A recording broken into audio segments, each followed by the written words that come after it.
ঈদ আমাদের অনেকের কাছে আনন্দের দিন।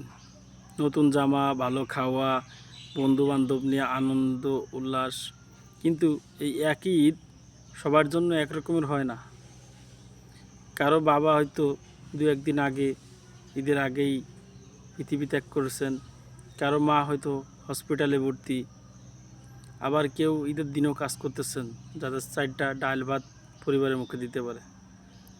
এরকমের অনেক আছে। কেউ আবার রাস্তায় খাতা কাইতে শুয়ে আছেন, কেউ আবার মুখে হাসি কিন্তু অন্তরে দুঃখ লুকিয়ে রাখছেন, তবু মুখে হাসি দেখাচ্ছেন।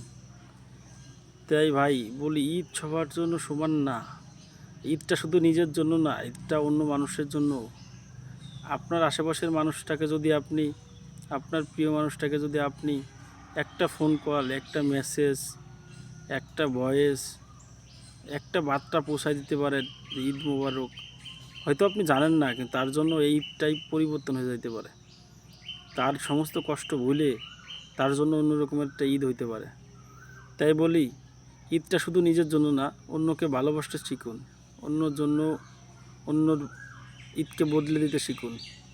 ঈদ মানে ভাগাভাগি, ঈদ মানে আনন্দ উৎসব একসাথে কাটানো।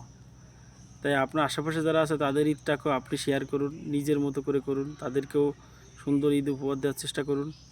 নিজে ভালো থাকুন, অন্যকে ভালো রাখুন।